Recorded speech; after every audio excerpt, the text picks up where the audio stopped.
All right. Alrighty. I'll see you guys in 1 second. Please like and share.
All right.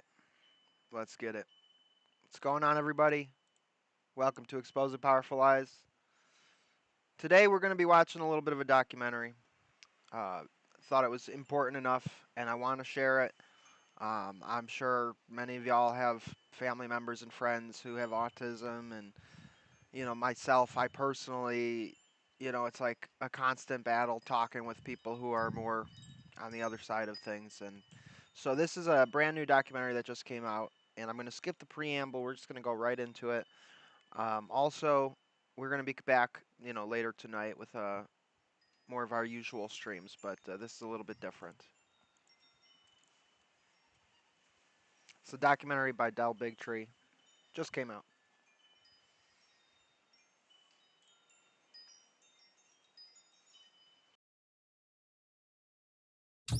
Children struggling every day with ADHD? Scott's allergies made it hard to keep up with his friends. Allergic reactions from accidental food exposure. Moderate to severe eczema. Plaque psoriasis, rheumatoid arthritis, Food allergies. Allergies, seizure, asthma, eczema, IBS, lupus, ADHD. We are now the sickest country in the world. What up, Jason? Of American children is in crisis. A huge rise in chronic conditions in kids 17 and under. More than 40% of American children now. Jason, did you press the like button? Have at It's least really one important. chronic health condition. Autoimmune disease like rheumatoid arthritis, juvenile diabetes, lupus, Crohn's disease, all this IBS. I had eczema, asthma, all but out. Allergies, stomach issues. This is to me the one that gets me. Just a few decades ago, 1 in 10,000 children had autism. Today it's 1 in 31. ADD, ADHD, speech and Welcome. language like It's tics, Saka. Good to Tourette's see you, syndrome, homie. narcolepsy, sleep disorders, ASD. It's an issue, I'm sure many of y'all have similar feelings, but it's an issue that is very close to home for me. And, thank God that we're finally starting to see some of the truth come out. Autism. But there's no way in the world that these kind of rapid increases in the incidence of disease could be genetic. Genetic change takes generations, centuries to play out. What's really causing our kids of this generation to be so chronically sick? What the heck is happening? 1 second, I gotta change something real quick. I gotta take this browser source down. There we go.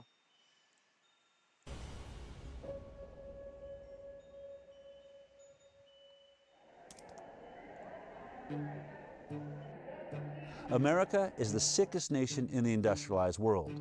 It is now believed that over 54% of our kids have a chronic disease, either a neurological disorder or an autoimmune disease. That's up from only 12.8% back in the 1980s. In roughly 40 years, we have seen the greatest decline in human health ever recorded. What if I told you there is a study that could shed light on this chronic disease epidemic, but no major medical institution seemed willing to do it? What if I told you there was one scientist brave enough to conduct this study? How you doing, Mark? Good to see you. Yeah, nice to see you. Absolutely. What if I told you that when the study was finished, that scientist was too afraid to publish it? What would you do? Yeah, this is gonna piss you guys off real bad. I got hidden cameras and recording equipment, and I went to ask him why. Thank you. You're very welcome. Cool. You all dined with us before? I want to show you a video. Okay. Curious of what your reaction to this. Okay. Just hit play here. Yeah. Go ahead and press play there. What was the most shocking thing? Because I mean, I know what I've seen. No, I thought it was important. It's important information because of it did show a difference between the groups. We have some serious issues. No, I actually agree with that. If I can't get this study out, then what hope is there for every kid in the future? I don't want to say it's not the right thing to do. It's the right thing to do, but I just don't want to. I mean, obviously, really emotional. Sick. It's really sick. Publishing something like that, might as well retire. I'd be finished. So who was that guy? Zervo's probably going to lose his job over this.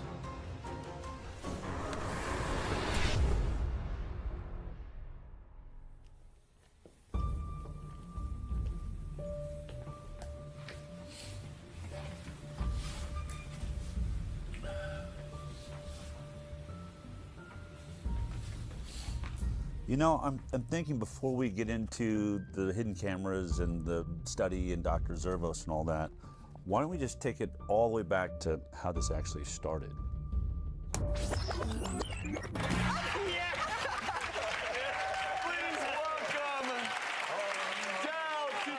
I've been a medical journalist for almost 20 years now. My first 10 years was at CBS, and the last 8 years or so I've had my internet news show called The High Wire. Good morning, good afternoon, good evening, wherever you are. But the biggest change in my career happened when I produced a documentary about vaccinations called Vaxxed. And at the center of that documentary was a whistleblower from the CDC named Dr. William Thompson. He came forward in 2015 and said that they were committing scientific fraud on the vaccine safety studies. Well, that film blew up and became a worldwide sensation, mostly because we got so much bad press, starting with being kicked out of the Tribeca Film Festival. The decision to run a controversial documentary about vaccines has Robert De Niro at the center of a big screen backlash. Tonight, the film festival Robert De Niro started Under Fire, a controversial new film that many... Yeah, now it makes sense why Robert De Niro, why he turned into such a rabid anti-Trump, agenda pusher, because they were real pissed at him I remember when this controversy happened, and isn't it interesting how he just all of a sudden became a establishment mouthpiece? Slow boy, good to see you, homegirl. Yo, I'm so sorry about yesterday. I freaking went inside. I'm like, okay, guys, I'll be back in 10 minutes. I go inside. As soon as I get into the warm house, I'm like, man, I'm really tired. I need to make some coffee for the stream. And somebody else was in the kitchen, so I sat down and waited for them to be done. And then I fell asleep, and I woke up 6 hours later. And I was like, dang it. So I'm really sorry about that. Are characterizing as anti-vaccine. I think the movie is something that people should see. There was a backlash which I haven't fully explored. I want to know the truth, and I'm not anti-vaccine. I want safe vaccines. Vax producer Del Bigtree says canceling the screening amounts to a suppression of the truth. I can't imagine what type of pressure came down that would make them pull a movie that they were obviously behind in the beginning. The message from the medical community is clear. This is one of those scientific questions that where science has provided an answer. Vaxxed ended up being one of the most controversial documentaries in history. And because of that, there were lines down the block everywhere we went. Look at this crowd behind me. Look at this line goes on and on and on. In fact, the very first day we screened at Angelica Film Center in New York, I wanted to know why there's this giant line down the block. What are these people here for? Can every parent or someone, if you have a family member with autism, would you please stand up right now? I'd like to see. 3/4 of the room stood up. I remember feeling like the air just got sucked out of the room. I had no idea that there was this many people suffering from this issue. I ended up asking that question 3 screenings a day, 5 days a week for an entire year. And every single time, 3/4 of the room stood up. I realized I had stumbled on something absolutely massive. Hello, everybody. This is Jamie. Jamie's first. Can you guys both tell us your names? I'm Stephanie. And this is Zion. After the screenings, parents of injured children were inspired to tell their own stories. We set up video cameras and started interviewing everybody that wanted to talk. And what I discovered is it wasn't just autism, and it wasn't just the MMR vaccine. There was an ocean of vaccine injury, and nobody was talking about it. Doctor says, well, do you want the flu vaccine? I was like, might as well do it now. I gave in. I did polio. They gave her the Hep B vax. She got the 2-month shots. DTaP, the MMR vaccine. By 10:30 that morning, she was arching her back, clenching her fists. I didn't think I was gonna cry. That night, we were in the hospital with the 106-degree fever. He began to projectile vomit. He began to this loud pitch scream. Like that's when the blood curdling scream started. I did not lay down for 10 months straight because she would vomit and asphyxiate. She would vomit at night and she would lie there while she was asleep and she would choke on it. When we had that vaccination, he lost all language. He just stopped talking. Yeah, slow boy. Wasn't talking. I know. And it's finally, thank God, it's finally coming out. He didn't want to nurse. He went to not talking at all. He was developing really well, except for motor skills. He's got chronic allergies. An eczema rash. Food protein enterolitis syndrome. She couldn't eat anything on the glycemic index that was too high. GI symptoms. He started to have gut inflammation. Chronic snoring. Sleep apnea. Seizure-like activity. We woke up. She just...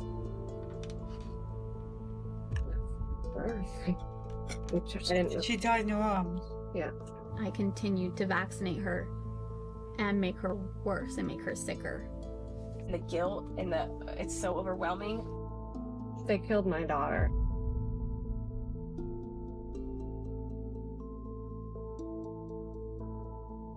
Clearly, this was a bigger issue than anybody realized. But there was one particular interview that we did that really changed my perspective forever. Colton was a 13-year-old healthy, strong boy. He loved anything that has to do with an adrenaline rush. Motocross was his passion. The doctor says, hey, he's the age that you should get the HPV vaccine. I said, okay. So he was administered the vaccine. And then this is the last day he got to ride that big boy bike. And that day he came home, he was starting to feel nauseous. Really sore neck. He still didn't want to get out of bed. I hear you, Slowboy. Slowboy says the vaccine manufacturers are evil, but the parents are, I don't know, brainwashed. Yeah, it sucks, dude. It really sucks. I mean, I know people in my own life, you know, and I mean, you got to realize that like these people are victims just as much as the injured people are victims, and you know, a lot of the people who, you know, like you're saying, the parents. Like they don't know. They're not like us. They don't study the stuff. They don't look into this stuff. They're not aware of it, and they're just preyed upon by evil people. You know, and it's really sick. It's disgusting. I just thought, man, you're just really weak and exhausted. And it's like I told somebody I know, you know, who was when we were talking about this stuff, they felt bad. I'm like, it's not your fault that there's evil, manipulative people. Like if you're a mom and you're not aware of this stuff, like what are you gonna do? You're gonna follow the advice of the people that you trust to help you, you know. And that evening, when he sat up to take a drink of water, he just flopped back, and his head just hit the pillow, and I went, Colton, are you going paralyzed? They immediately took him down to Primary Children's Hospital in Salt Lake. Original diagnosis was transverse myelitis. When the doctor came out and asked me, has he been sick? I said, no, he hasn't been sick. He had the HPV vaccine on February 1st, and they went, oh, well, we'll be reporting that to VARS. It does suck, like, not being able to play sports anymore. Now I have to sit on the sideline, just watch everybody. You gotta do your research, like, you can't just trust a doctor anymore. Do your own ways to find out what's best for you.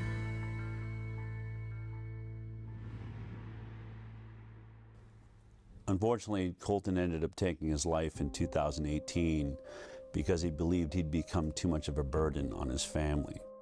But the thing I remember about standing there and watching that interview taking place, my co-producer, Polly Tommy, was doing the interview, was this box that was hanging on his side that was breathing for him. And it went through a tube that was going through a hole in his throat.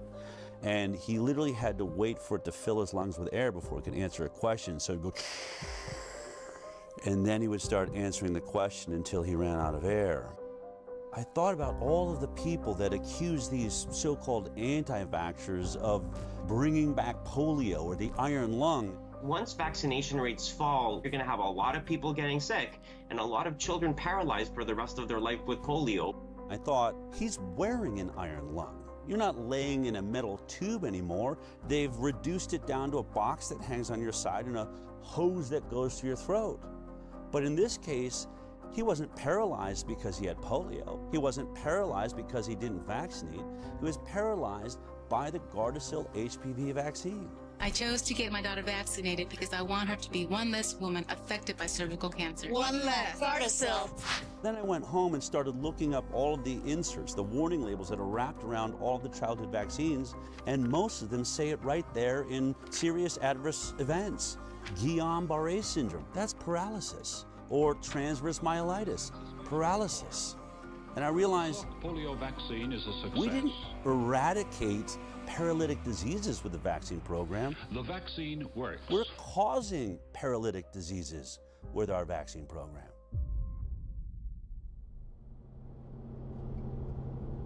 So as we travel the country, some parents would come up and say, I'm about to have a baby. I'm definitely not going to get the MMR vaccine because your movie shows that that one's dangerous. But what about the other 16 vaccines that are given in 72 doses by the time my child's 18? And I'd say, I only have anecdotal evidence from the thousands of interviews I've done that not a single childhood vaccine is safe.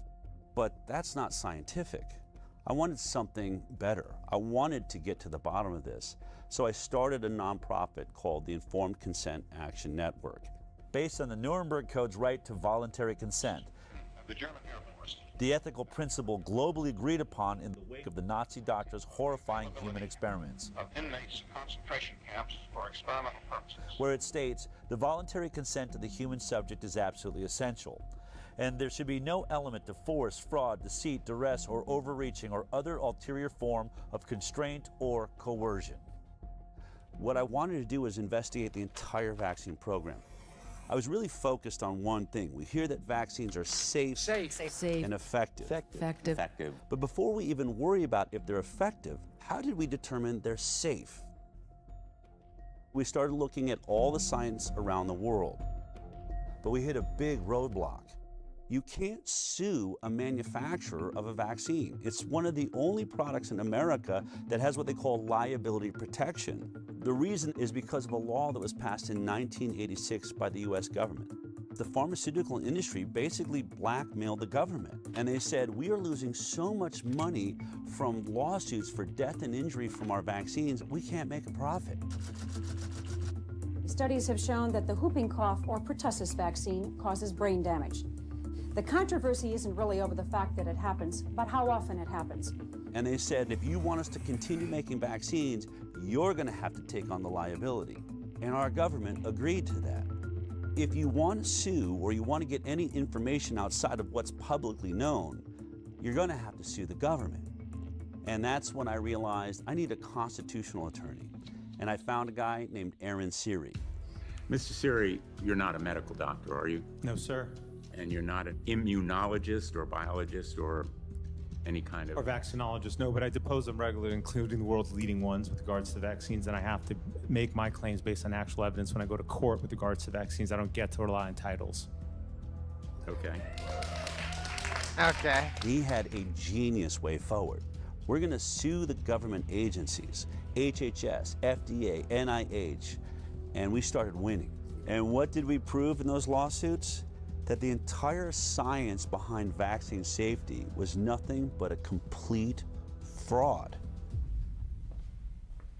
Doctors used to listen to parents. When their parents came in and said, hey, my kid is suffering with this condition, has this issue, doctors listened to them. But when parents started coming in and saying, my kid went in and got a vaccine and then started having X issue, that's when doctors stopped listening. Hi, how you doing? We have triplets, 2 boys and a girl, Richie, Robbie, and Claire. Every day in our life was a party. Every single day they were smiling and laughing and looking at each other, engaging in each other. On June 25th, 2007, we brought them in for the pneumococcal shot. My daughter still has the mark on her leg from the shot. She was the first one to get it, and she screamed and never really stopped screaming after that. But we continued. We didn't know. We did the boys as well. By noon, Claire shut completely off. It was as if she was blind and deaf, and all she did at that moment was stare at the ceiling fan.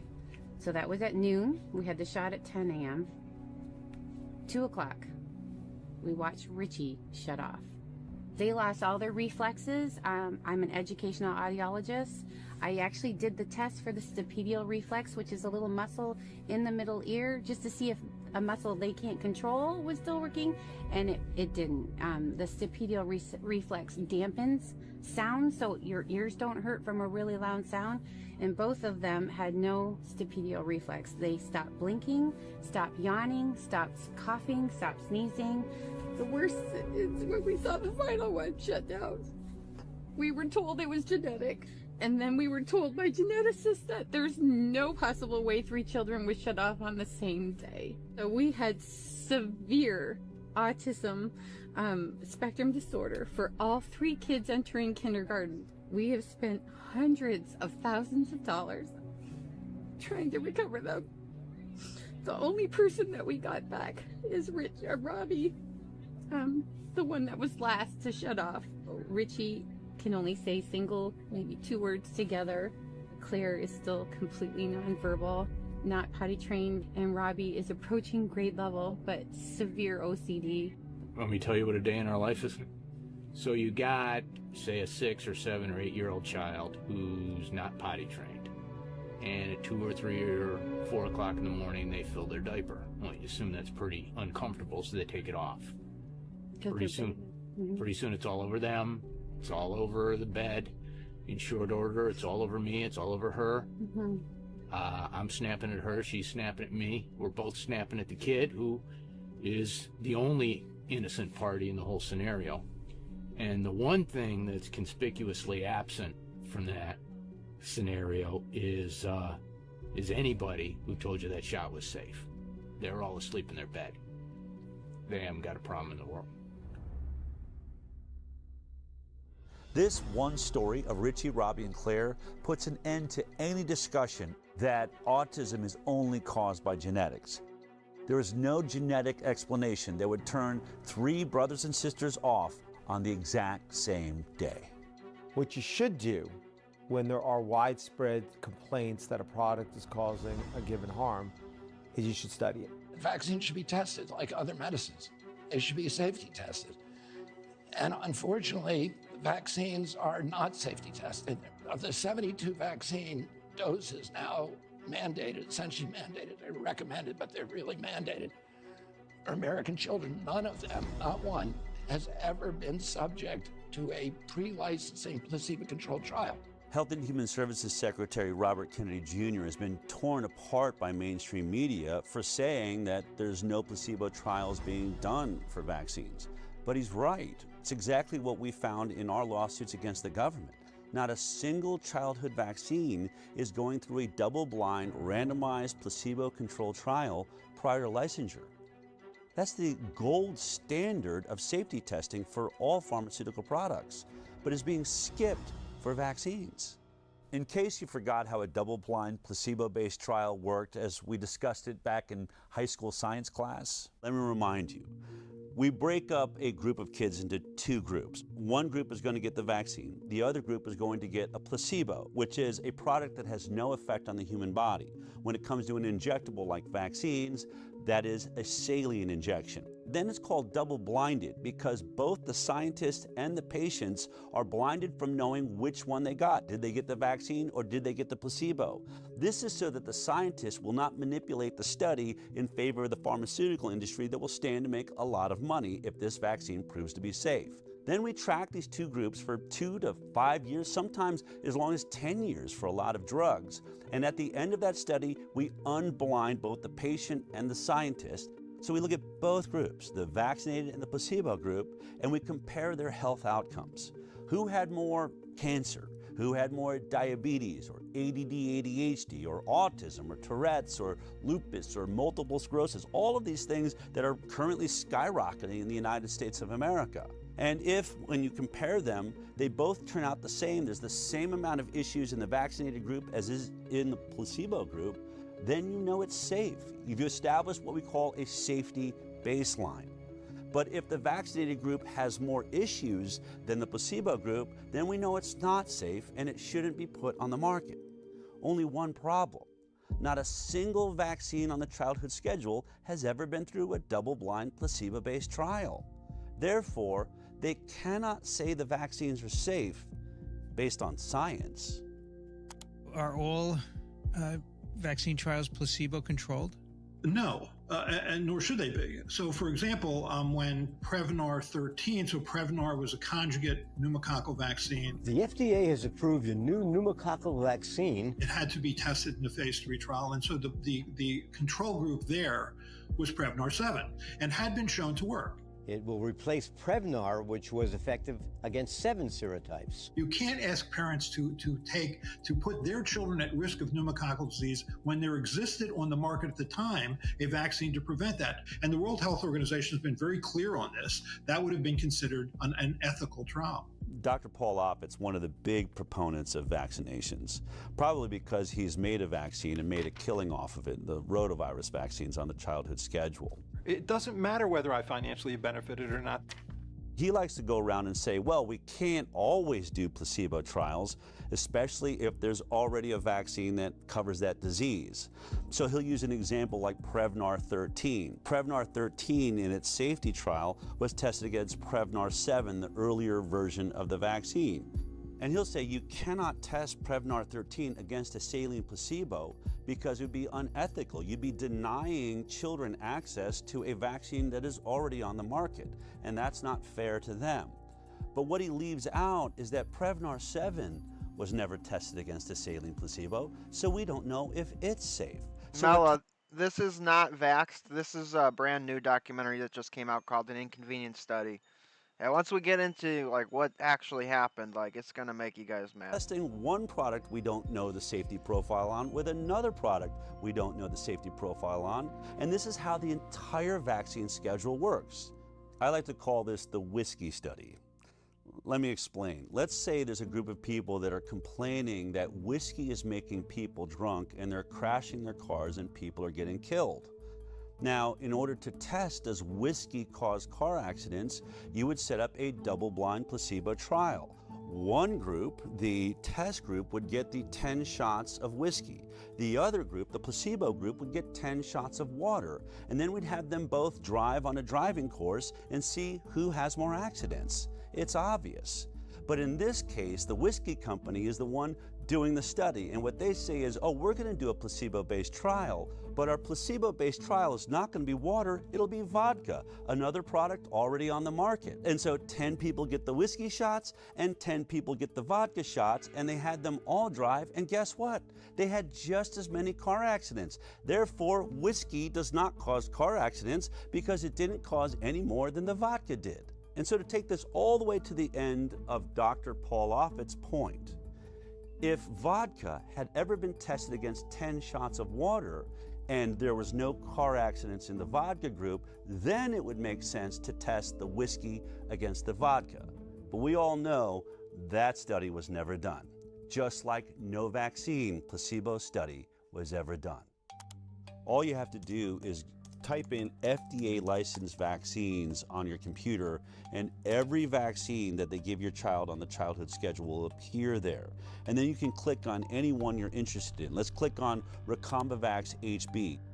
This is one of the hepatitis B vaccines they give your baby on the first day of life. Hello, welcome to the world. Gasp for your first breath, and here comes your first sexually transmitted disease.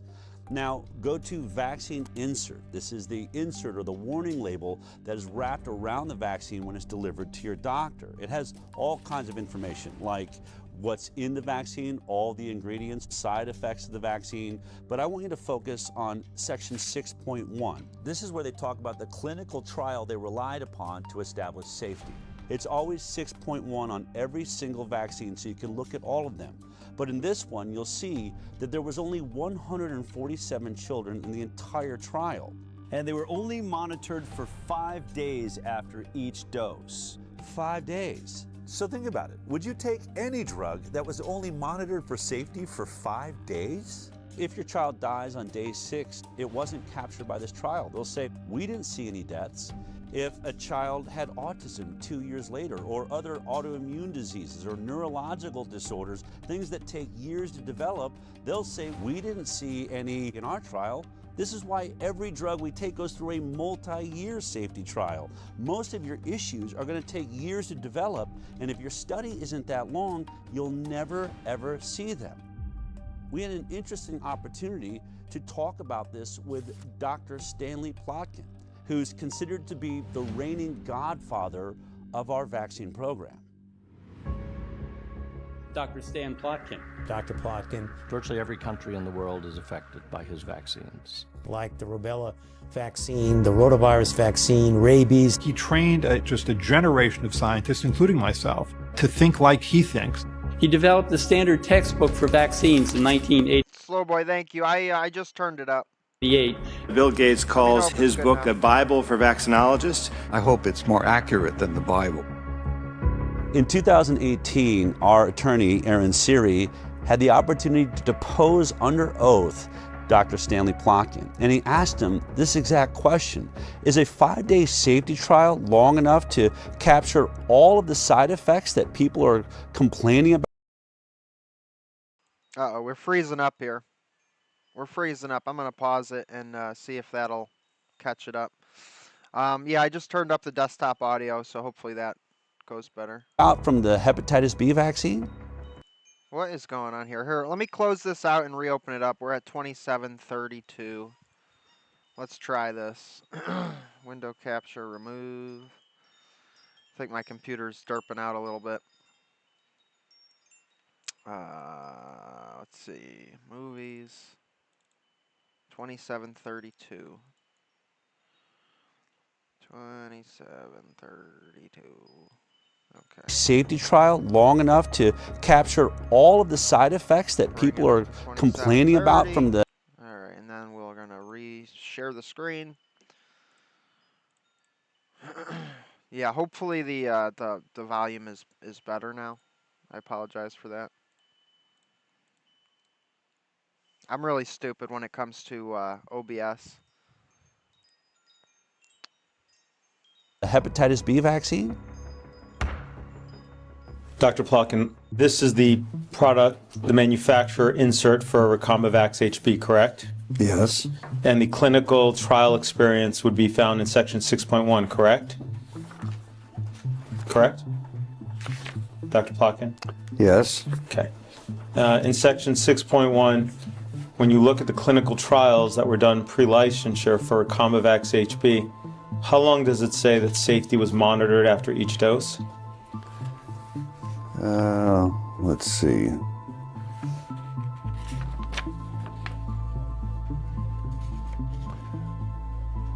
Uh, 5 days. Okay. Is 5 days long enough to Bill, detect I an autoimmune downloaded it. issue that arises after 5 days? And the no. links for Is 5 downloading days are long in enough the to detect any description. neurological disorder that arose from the vaccine after 5 days? No. There is no control group, correct? It does not mention any control group, no. No. If you turn to section 6.2, under the nervous system disorders, it states that there have been reports of Guillain-Barré syndrome, correct? Yes. As well as multiple sclerosis, exacerbation of multiple sclerosis, myelitis, including transverse myelitis, seizure, febrile seizure, peripheral neuropathy, including Bell's palsy, muscle weakness, hypothesia, and encephalitis, correct? Correct. Okay. Now, it before says at the top, before you go on, these reports are required to be included because they have been reported to the authorities as happening after vaccination. That is not proof that the vaccine caused those reactions. in order to establish whether it's causal between the vaccine and the condition, you need a randomized, placebo-controlled study.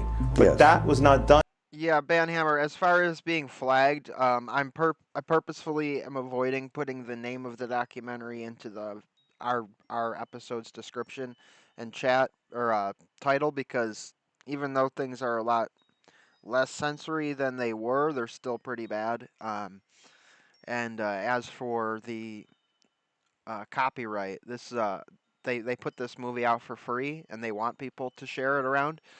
You just have to include the Creative Commons license in the description of your video, which I did. And then all of the links are also in the description, so if anybody wants to download this movie and show it to friends, family, and stuff, all of those links are in the chat, or in the description. For this hepatitis B vaccine before licensure, was it? No. Okay. Without a control group, if you're looking for a phenomenon occurring in the vaccine group, you cannot judge that phenomenon without having a control group. Isn't it true that it would now be considered unethical to conduct such a study today? It would be, yes, it would be ethically difficult. So this is how the entire game is played. They don't do a safety placebo trial before the vaccine's licensed. Then when people start lining up with all of these serious side effects, you say, well, can you do a placebo-based trial now? And they'll say, no, it's unethical. So they won't do it before, they won't do it after there's injuries, and when they can't do a study, your doctor says to you, I haven't seen any studies that show that these injuries are being caused by the vaccine. Therefore, I'm going to assume they're safe. Do you agree with the CDC's recommendation that babies receive a hepatitis B on the first day of life? Yes. You stated that hepatitis B doesn't cause encephalitis, right? That's my opinion, yes.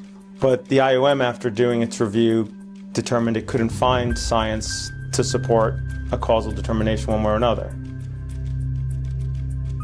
Correct? Yes. But that means that they don't have evidence for the supposition. That it either causes or doesn't cause. Right. They don't know. They don't know because there aren't enough data. In the absence of data, my conclusion is that there's no proof that the causation exists. So if there's no data to show that it causes or it doesn't cause, Yes. Your supposition, is that I understand correctly? Yes. Is that it doesn't cause it? That there's no proof that it does. Yeah, I'm just going to assume. Okay. That's different than saying it doesn't cause it, correct? Correct. So let's be clear. Vaccine safety is not based on science and data. It's based on an assumption of safety. And that is the stalemate we find ourselves in. But there's one way out of it. Instead of doing a placebo-based study, you can do a retrospective study looking at people that have already made their choice, whether they're going to vaccinate or not. And then you just compare those groups, the ones that got the vaccines and the ones that decided not to vaccinate. We call that the vaccinated versus unvaccinated study. It's been done by a few independent scientists and institutes amongst small groups of children, but never by a major government agency or a major medical facility. The reason this study is important, I think, is illustrated by a study that was done in Guinea-Bissau, Africa, by a man named Dr. Peter Abe. He's one of the lead experts. He's pro-vaccine, and he develops vaccine programs for the third world. He had a DTP vaccine program he'd run 30 years ago in Guinea-Bissau, Africa, and recognized 30 years later, you know what, only half the children in the country got that vaccine and the other half didn't.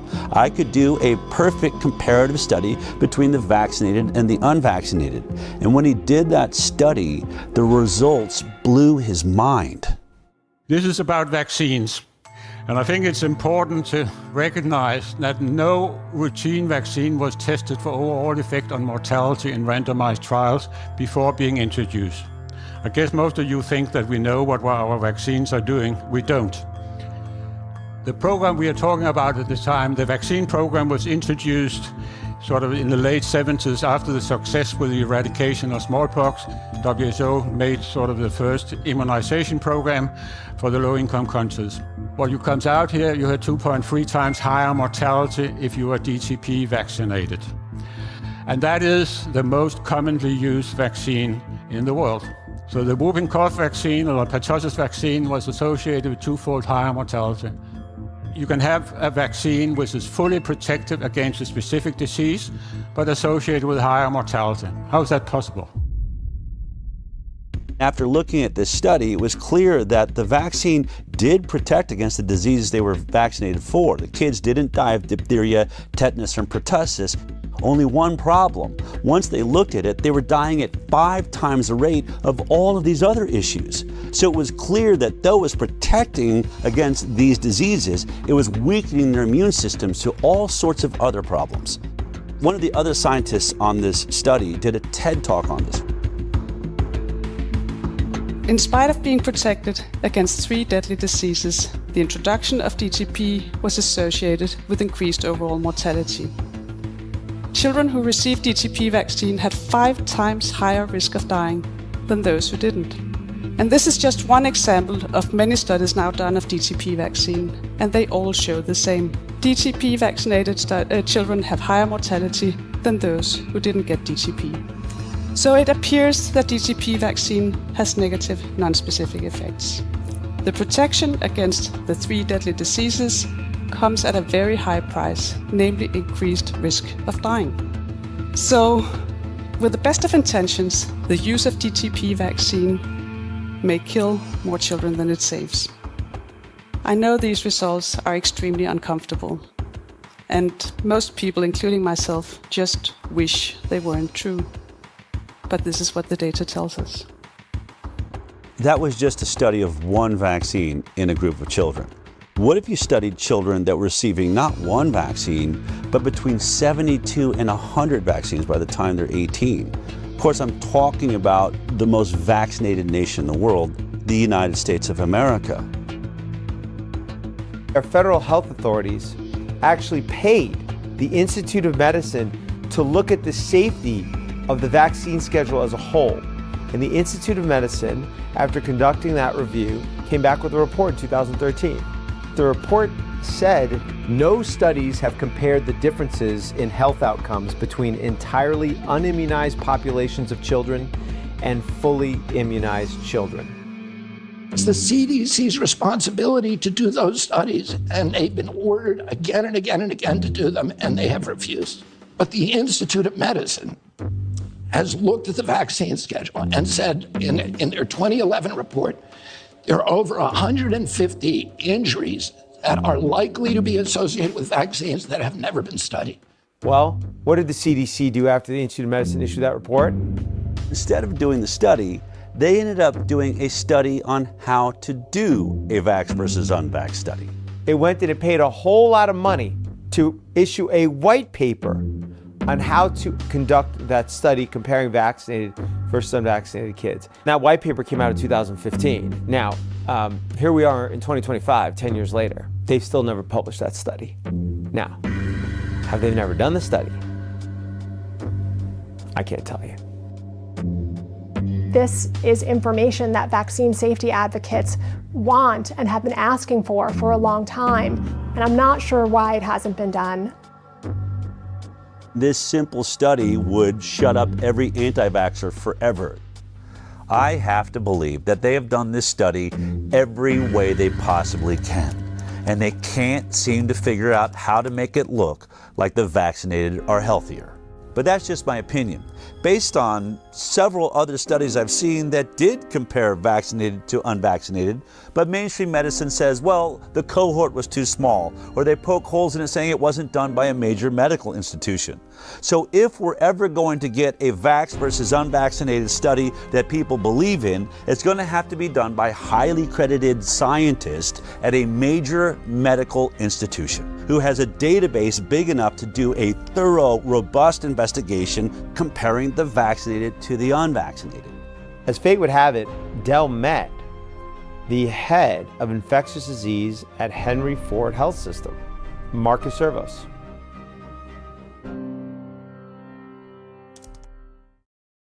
I'll never forget that meeting because you said something to me. You said, "I've watched your film. It's intriguing." But you said, I'll never forget. You said you've been saying something and watched your videos that I had an issue with. You said that they cannot say that vaccines are safe because they've never done the proper safety studies. And you said to me, I actually researched that because I wanted to see if that was true. And you said, I'm sorry to have to report to you that you're actually right about that. No, I say it proper now, too. safety studies have not been done. And to now too, it's same thing. I still say it now. The proper safety studies haven't been done. So then I said to you, all right. Still true. And you're like, I don't know what I'm doing here. I don't agree with you. I believe in vaccines. And I said, would you ever consider doing a vaccinated versus unvaccinated study? And you said I would do anything wherever the data is the data, right? Yeah. The first time I met with Dr. Zervos, he agreed to do a vaccinated versus unvaccinated study. I mean, I was ecstatic. He was perfect. Ford Medical Center is one of the greatest research centers in the world, and Dr. Zervos is in the middle of being a hero for having just worked out the entire Flint, Michigan water crisis. Water pipeline. 74 miles of large-diameter pipeline will stretch For decades, Flint, one of the poorest cities in America, had bought its water from Detroit. Instead of staying on the Detroit water supply while the pipeline was being built, the city would temporarily get its water from the Flint River. That decision would force the city to activate an old water treatment plant. Here's the plant. This is what is coming out of the tap. Water's brown, has a bad odor. We cannot drink the water. They soon became a breeding ground for Legionella, and people were getting sick. The oxygen, you're on that all the time, or do you ever get to take it? I want it all the time. Yeah. Her doctor, Marcus Zervos, had been treating a chronic skin infection that her weakened immune system couldn't control. They are doing a lot better. I'm ecstatic. You know, if I can get them healed over a little bit more, I'm going to get you an appointment with those transplant doctors. There'd been 90 confirmed cases in the year and a half following the water switch. 12 people had died. Sean McElmurray had pulled together a team of 23 scientists and experts from around the state. The team says the state wouldn't authorize them to start the search for the source of the outbreak. Dr. Zervos was the infectious disease expert, and he was worried about the delay. It was critical to start right away because by June we expected to see more cases of Legionnaire's disease and there would be more deaths, which is what we expressed in a meeting that included top leadership at MDHHS. I remember my colleague telling him that if he didn't do that, people could die. Unfortunately, Nick Lyon's response was that, well, they have to die of something. I mean, you're just in shock as a result of him saying that, the director of the health department. Dr. Zervos seemed perfect. He'd stood up against the entire health system in Michigan, so I figured he'd probably be brave enough to do this study.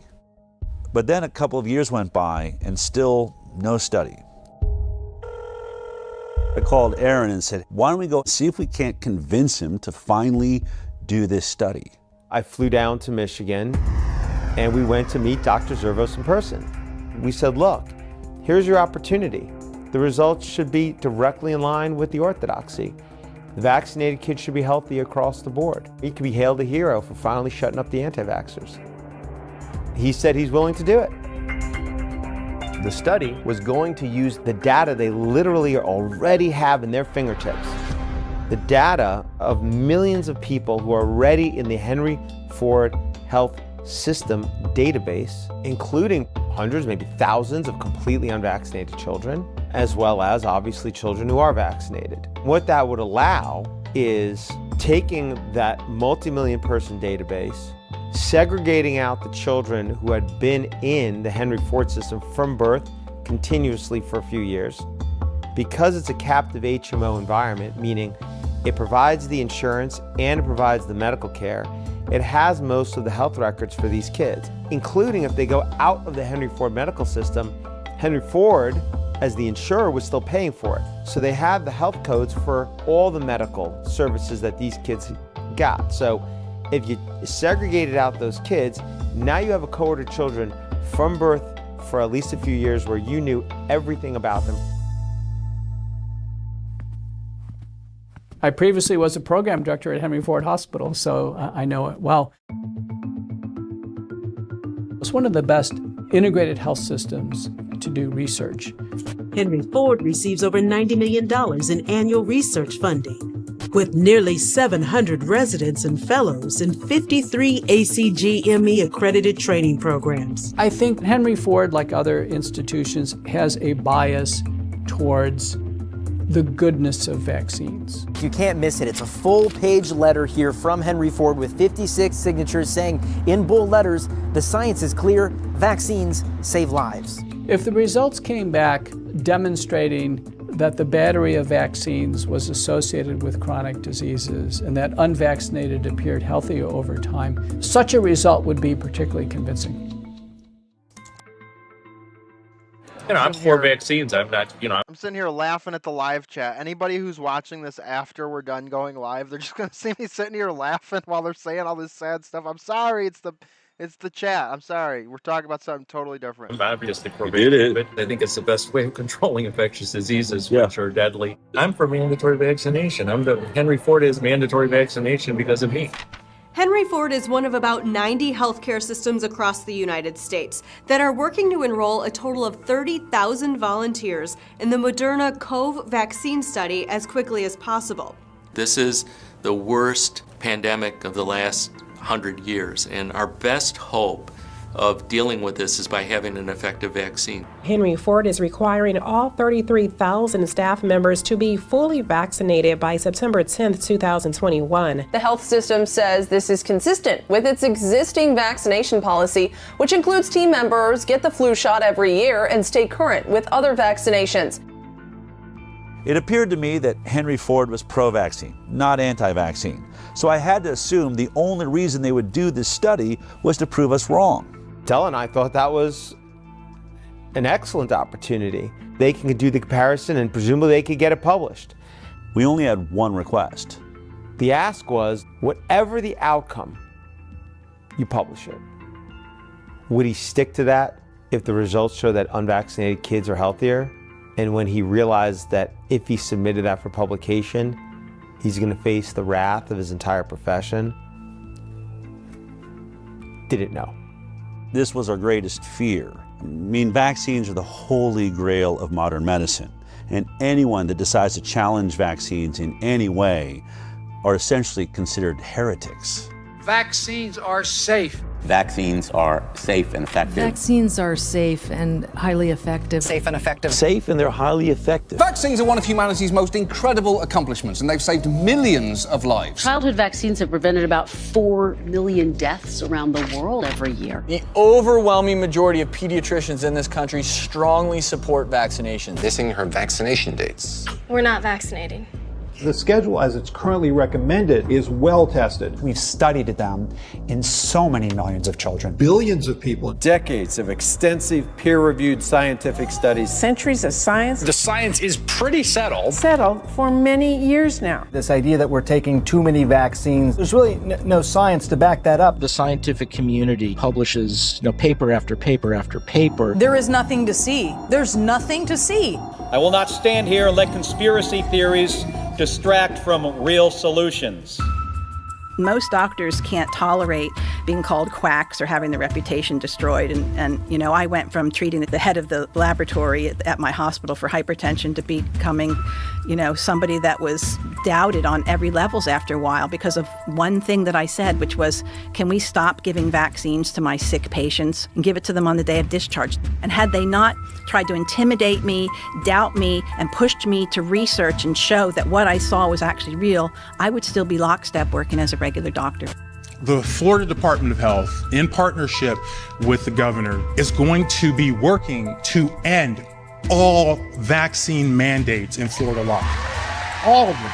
All of them. My experience with discussing or disclosing harms associated with vaccines is that those are not welcome ideas or conversations. That move from the Florida Surgeon General, a doctor there, drawing condemnation from public health experts. Whether it's ignorance, it's stupidity, or it's malice, at the end of the day, people are going to get hurt. He's not going to necessarily receive a warm embrace by some of the people in his profession, but that's really what courage is all about. It's a very hostile environment, both scientifically and in the media, for individuals who reach conclusions or have opinions that counter mainstream ideas. Every independent scientist that has ever ventured into doing a vaccinated versus unvaccinated study of any kind is immediately under assault. There's one by Dr. Anthony Mawson out of Mississippi. He did a homeschool study of about 600 kids and discovered alarming rates of allergies, ADD, ADHD, neurological disorders, and a 4-fold increased risk of autism amongst the vaccinated. As soon as the study came out, his job was under threat. In fact, I asked him if he'd be in this film, and he said, look, you can show my studies, but I have just been dragged through the coals on this. I can't take anymore. Then there's Dr. Paul Thomas. Hey, how you guys doing? What I'm seeing on this side is a pink, dull, scarred up eardrum. I've been a pediatrician for 35 years. I'm now retired. What I noticed in the first decade or so of my practice is kids were getting sicker and sicker. And over the next decade, as more and more patients chose not to vaccinate, I got to see the difference. But I wanted to see, could I prove it? So we got all the data from my practice. We looked at every baby born into my practice and published it in an international journal of public health. What we found, and that study was peer-reviewed, it was robust, we found massive increases. I mean, we're talking 400 to 500% more. Allergies, autoimmune conditions, neurodevelopmental issues, and then we had infections of all kinds, massively increased in the vaccinated compared to the unvaccinated. What happened when I published that study? Within days of it being available online, I get a call from my attorney. Don't go see any patients, don't write any prescriptions, don't go into the office. Your license has been emergently suspended. You are a threat to public health. What's today? Today, it is the last time I will be doing clinical medicine in Oregon. Knowing that you guys are keeping it going, the heart of this place lives on. So what if Dr. Zervos does this study and it turns out exactly the same way as the others? Would he still publish it? That was the question. Years went by. In 2020, I was informed they had put together a study. I had that study in my hand and I looked at it, the significance of it, it was an actual study that when published was the first step in changing this landscape. Weeks went by and then more time went by, and at some point what I learned was it was not going to get submitted for publication.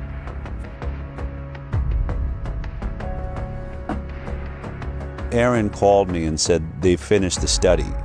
Only one problem, they're not going to publish it. I mean, it was everything we were afraid of. I called Dr. Zervos and I said, can I fly out and meet you for dinner? And he agreed. I wanted to look Zervos in the eyes and ask him, what's so damning in this study that you're afraid to publish it? I wanted to know what was in this study. I hadn't seen it.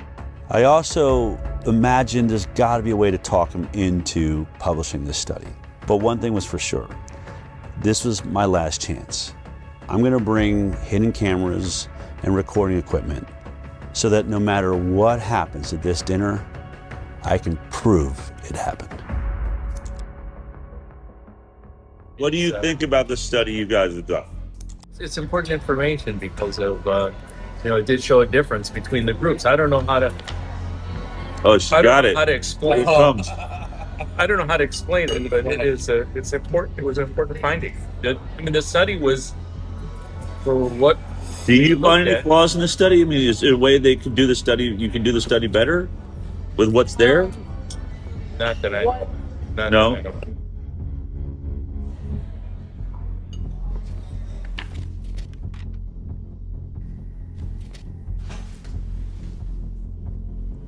Can you imagine, dude? Impact of childhood vaccination on just sitting on this information, bro. Just like, no, yeah, we're not going to release it. short and long-term chronic health outcomes in children, a birth cohort study. This one is really robust. Let's say the results. Yeah, what were the results?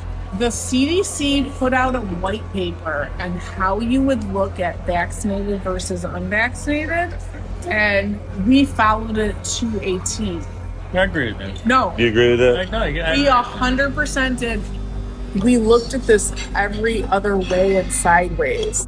I think this is a devastating commentary on our public health interventions, because if this is true, we are systematically making kids sick, and not just a little bit sick, very sick. Publishing something like that, I might as well retire. I'd be finished. I mean, I'm just curious. What in this data makes you think it will be as catastrophic to your career as you think? What was he so afraid of? The study was a bombshell. 18,468 subjects, 1,957 of them were fully unvaccinated. When comparing the health outcomes of the vaccinated versus the unvaccinated, they found an increased risk in the vaccinated of several chronic health conditions. The vaccinated subjects were over 4 times more likely to have an asthma diagnosis.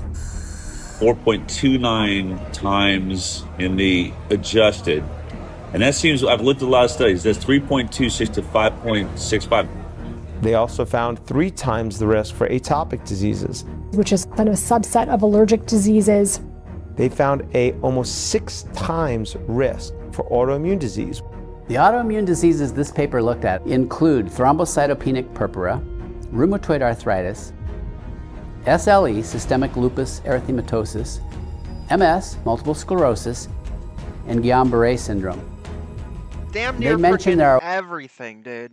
Like across the board, in every way. It just makes you worse. Over 80 different autoimmune diseases.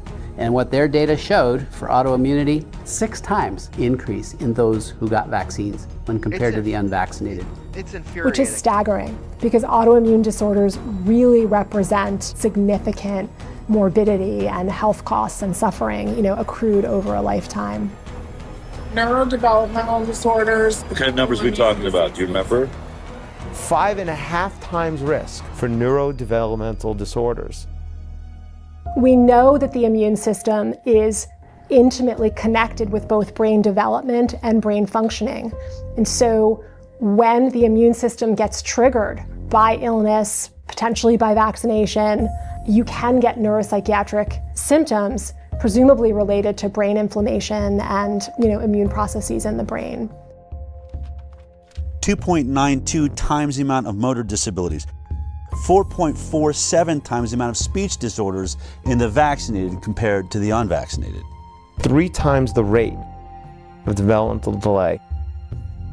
They found the same things I found related to allergy and autoimmunity. Also, 6 times more acute and chronic ear infections. Interestingly, there were several health conditions where they couldn't even do this analysis because there were none in the unvaccinated group. The way that the mathematical formulas work, you can't have a 0 in any one group and be able to compare risk. For example, there were 262 children who had ADHD in the vaccinated group. Amongst the unvaccinated group, there were 0 cases of ADHD. 0. These ones are just mind-boggling. These conditions were not found at all in almost 2,000 unvaccinated kids. 0 brain dysfunction, 0 diabetes, 0 behavioral problems, 0 learning disabilities, 0 intellectual disabilities, 0 tics, and 0 other psychological disabilities in the unvaccinated.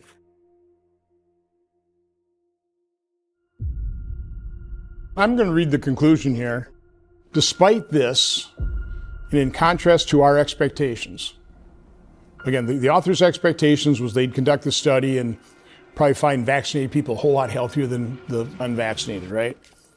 This is what we found. We found that exposure to vaccination was independently associated with an overall 2.5-fold increase in the likelihood of developing a chronic health condition when compared to children unexposed to vaccination.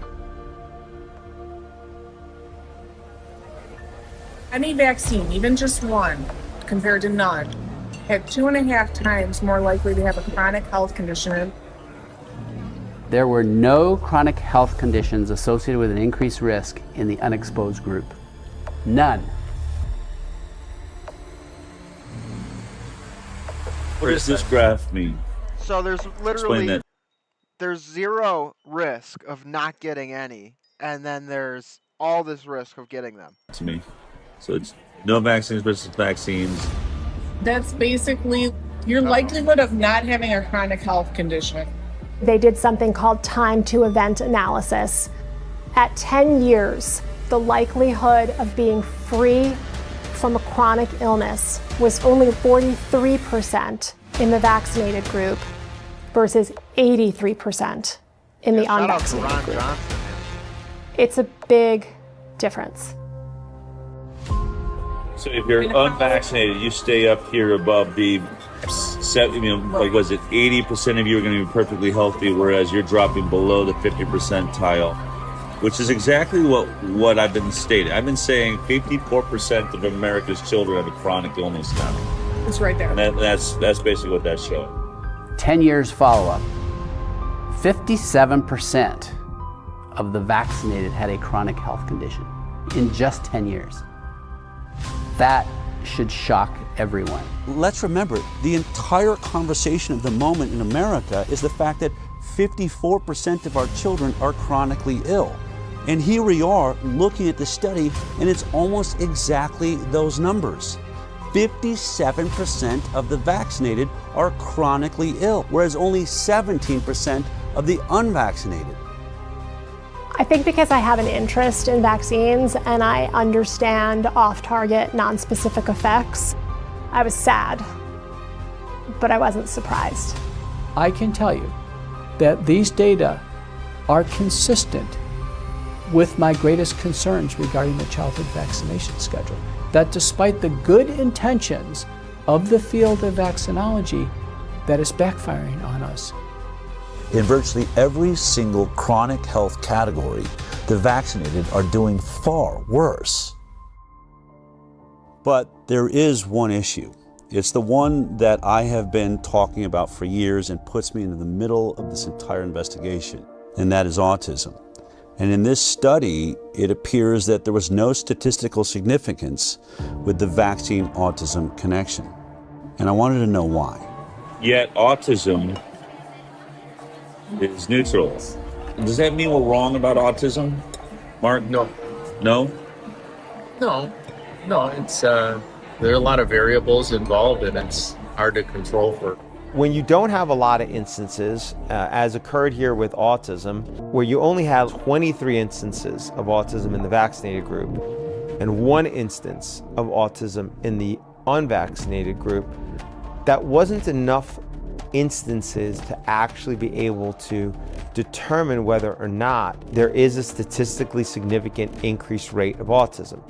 So even though the study shows all sorts of neurodevelopmental disorders, when it comes to autism, there weren't enough children diagnosed with autism in this group to answer that question. That is why studies like this need to be replicated at even larger scales.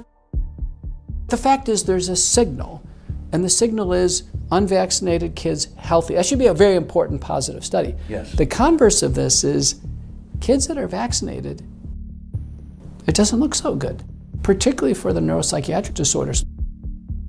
Looking at the measure of association, I'm an epidemiologist, I live in this, neutral is 1.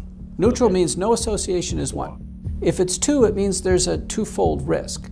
When we're doing non-randomized data, especially from corporate data stores, what have you, we have a higher threshold. And a good threshold to remember is 4.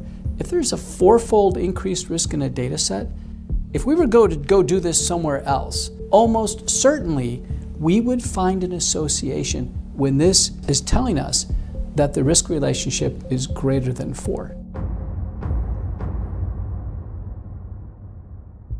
I was sitting at that dinner reading this study for the first time and thinking, oh my God, the world needs to see this study.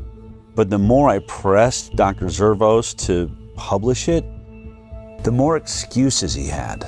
I think it's a good study, but it does have limitations to it. The argument against it is going to be that it's same thing. Retrospective, it's not a controlled group. There's no control group. That there's other factors involved. It's a heterogeneous group of conditions. The perfect example was hydroxychloroquine.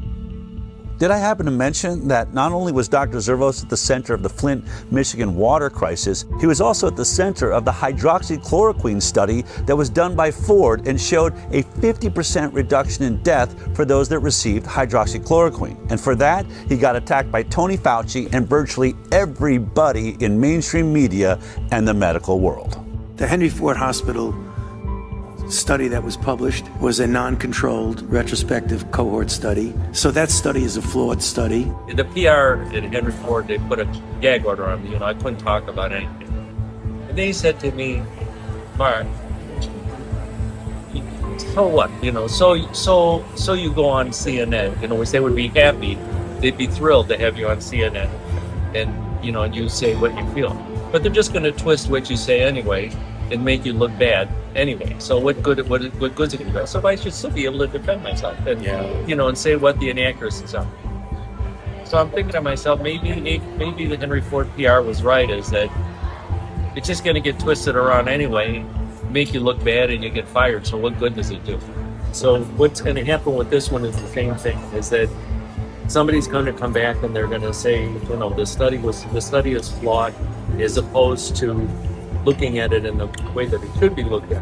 How about looking at this as important scientific information that can inform how the proper study should be done? It won't be taken like that. And then I can say, why?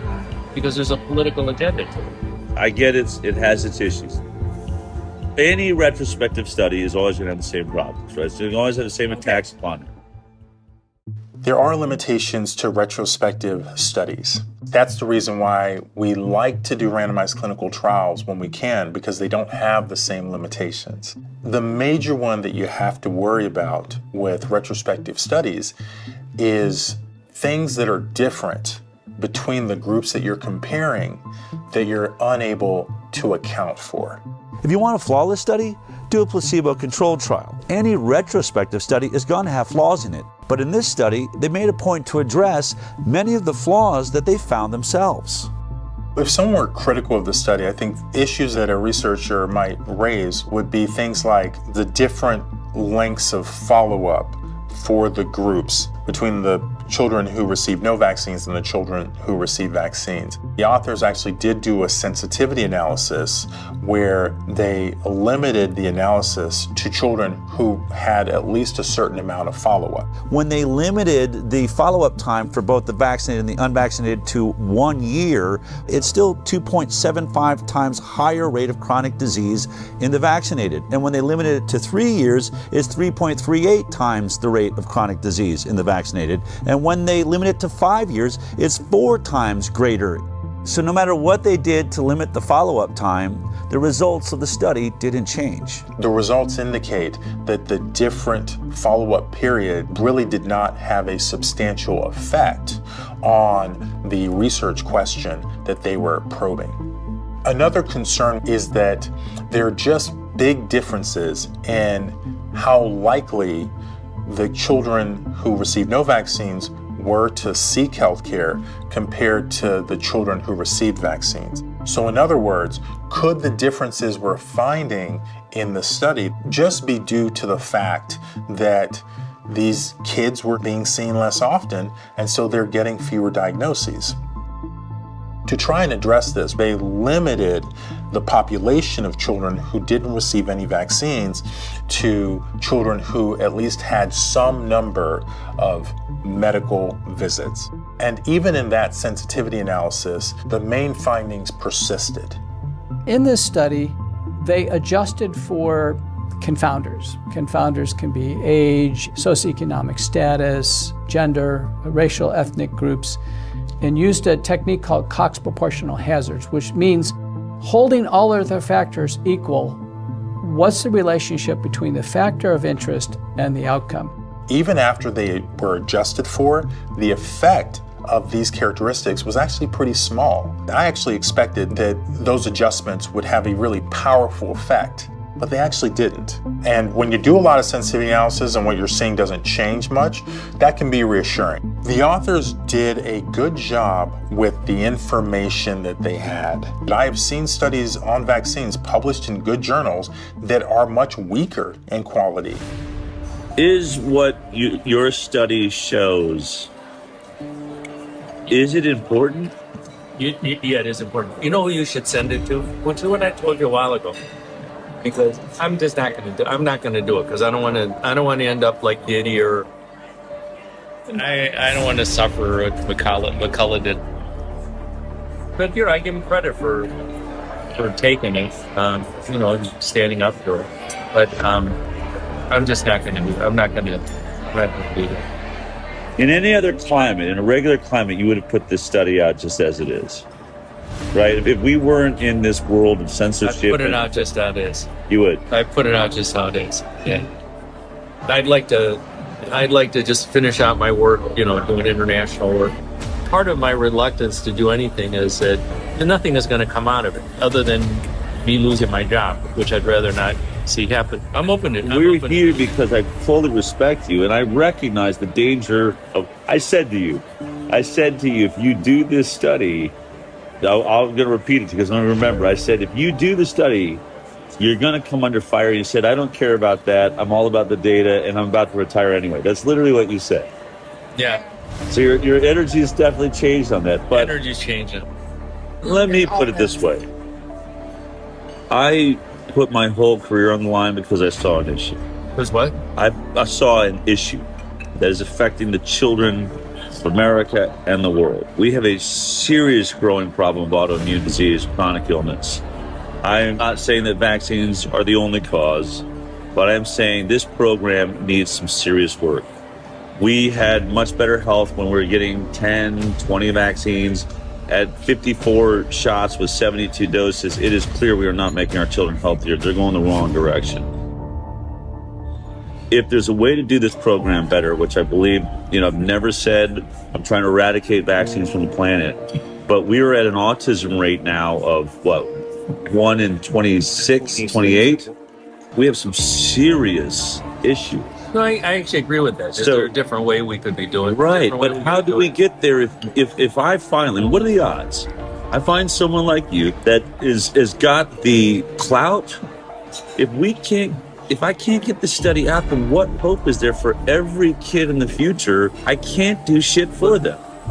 Unless there's a change in leadership, nothing is going to happen. Publishing one study like this one is not gonna. It's not gonna. It's actually the right thing to do. I don't want to say it's not the right thing to do. It's the right thing to do, but I just don't want to. And I don't want to say I have enough problems, but I've got enough things like that I'm already dealing with. And I don't want another one. Hold on. I just want to say this. This is the Galileo moment. I believe this changes more lives than anything there is. If we can fix this vaccine program, it doesn't just change millions of children's lives here in America, it changes worldwide. You'll be the father of the change in the system. That's historic. And I want to work with you to do that. This is why we're here. Yeah.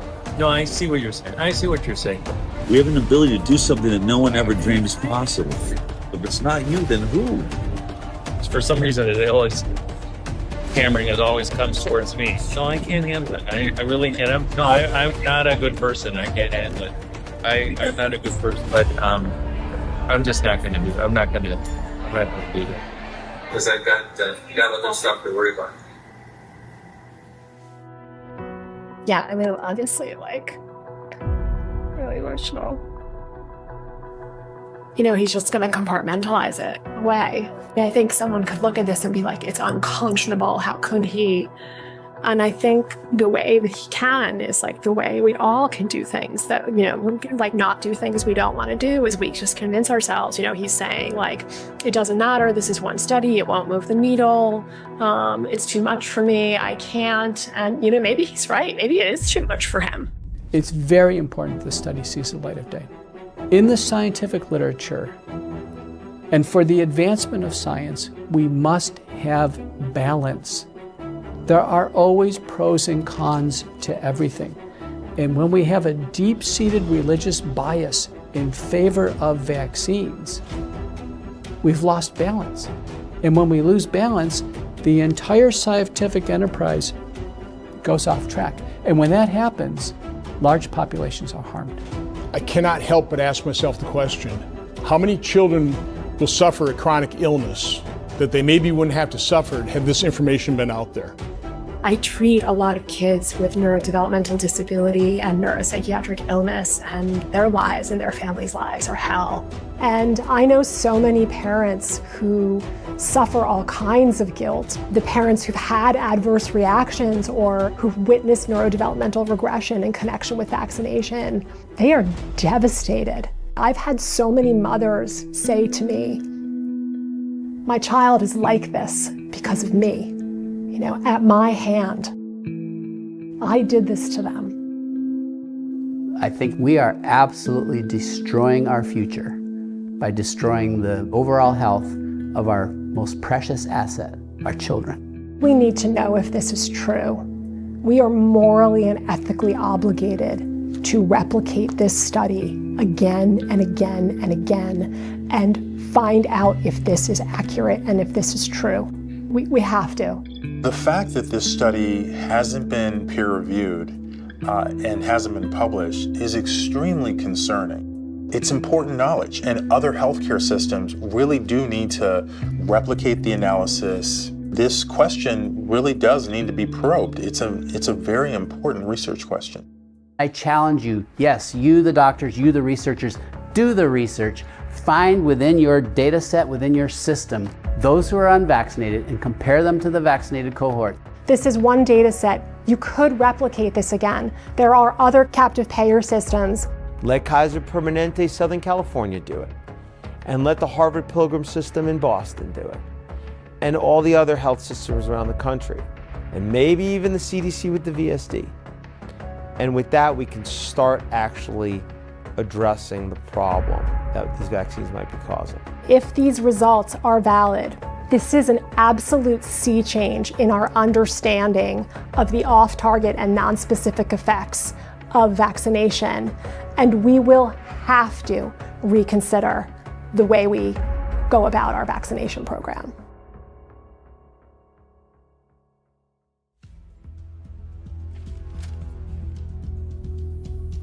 This is a cease and desist letter we received from the attorneys for Henry Ford Health. This letter leads me to believe that they really don't want us to release this film. In the letter, Henry Ford accuses us of defamation for saying that the unpublished study wasn't submitted for publication due to the results of the study. They assert that the reason the study was never submitted for publication was, quote, due to significant and serious flaws in its data and methodology, and because it did not come close to meeting the rigorous scientific standards Henry Ford Health and its researchers demand. But we just heard from Dr. Marcus Zervos, the lead author on this unpublished study and a world-leading expert on infectious disease at Henry Ford. He told me he believed the study was a good study and he would publish it just as it is. Only one problem. If he does publish it, he believes it would be the end of his career. He'd be finished. Not my words, but his. Now, even if Dr. Zervos stands by his study, does that mean it's a perfect study? Of course not. Can we say that the Henry Ford study proves that vaccines are causing the chronic disease epidemic? No, we cannot. A retrospective study does not prove causation. What we can say is that we believe it is showing a signal, a red flag waved in the air by the scientific method. Houston, there may be a real problem here. Now, this concern is heightened by the fact that this unpublished study does not stand alone. It's not an anomaly. It now stands with several other studies that have all shown similar signals. So there will certainly be attacks on the limitations of this study, which can be found in most retrospective studies, and we acknowledge those limitations. But the only way to really refute it is to do your own vaccinated versus unvaccinated study and prove us wrong. That's what I believe Dr. Zervos attempted to do and failed. But as parents watching this film right now, you have to ask yourself a very important question. Why hasn't a single health agency or major medical institution in the world been able to produce one single vaccinated versus completely unvaccinated study that shows that the vaccinated children are healthier? Wasn't that the entire purpose of the vaccine program? To make our children healthier? And although this may be an inconvenient study for anyone who said that the vaccine program was safe, there is a bright side. In every one of these studies so far, there is a group of children who are thriving, who aren't suffering from many of the ailments that plague America's children, who have barely any cases of neurodevelopmental disorders or autoimmune disease. They are living in a world that is flourishing with health, because their parents went in a different direction. You now have even more data. You've been informed. What are you going to do about it? That choice is yours.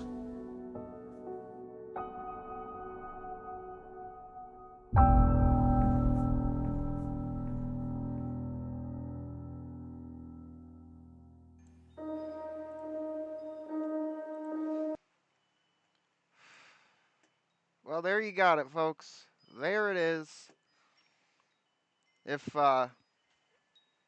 anybody was wondering what the name of the film was, An Inconvenient Study, all the links are in the description. You can download the movie. Links to all of the relevant details are in the video description. And I highly suggest downloading the movie, sending it to friends and family, and be fearless when talking with people who disagree, because I'm sure, like me, all of us have people in our lives that they don't realize the amount of manipulation and deception and lies around this issue there are. So it's really important that we be fearless and not afraid to just say the obvious truth. So hopefully, as time goes on, we can get more and more information on this stuff and less censorship. I'm trying to do a bit here. Hang on. Remove window capture. Where is it? There's only one study in the world that's inconvenient for everyone in regards to me, and it's this one. This is the most important study in the world. Anyways, so I first found out about this documentary through Info WARS. Del Bigtree was on with Alex, and they were talking about, and they talked about RFK and all that stuff. So we're gonna play that one now, if I can find it. Let me just real quick. Del Bigtree, Alex. If I can find it on Rumble. Yeah. Okay, here we go. 10:30, 1:25, is that? That seems way too early. This one was 3 days ago. I'm trying to find the full video here.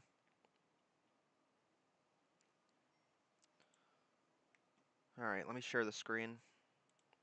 Thank you all so much for being here. Please remember to like and share.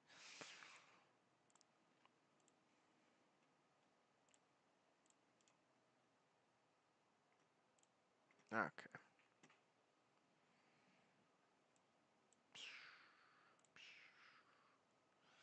And I got to update our little streamer salary here. 13. Oh, we're getting it. We're getting it now.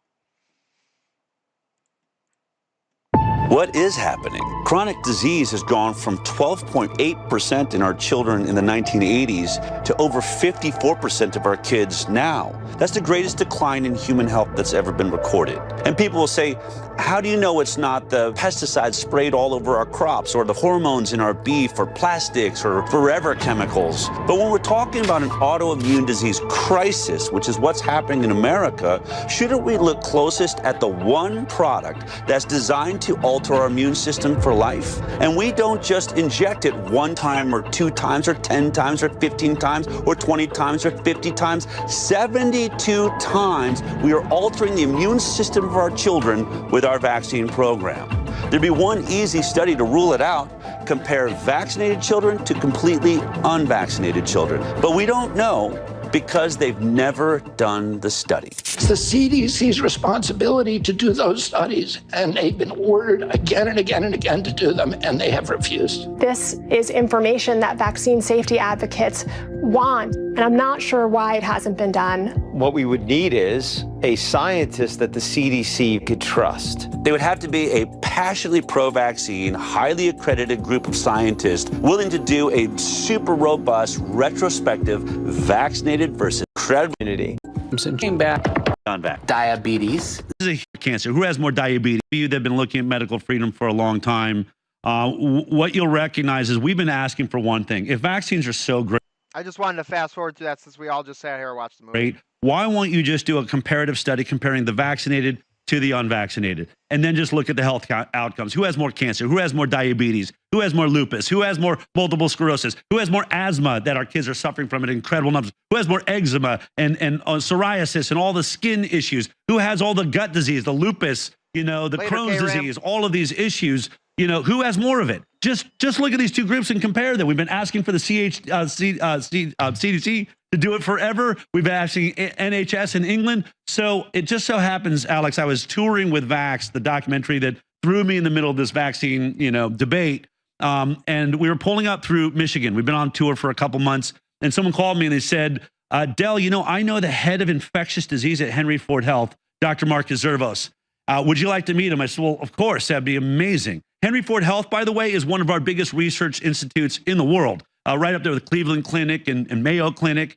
And so I went to dinner, and I sat down with this scientist named Dr. Marcus Zervos back in 2016. The first thing he said to me is, Del, I watched your film. It's very compelling. I want you to know I'm pro-vax, very pro-vaccine. I'm the reason they have a mandated vaccine program for everyone that works at Henry Ford Health.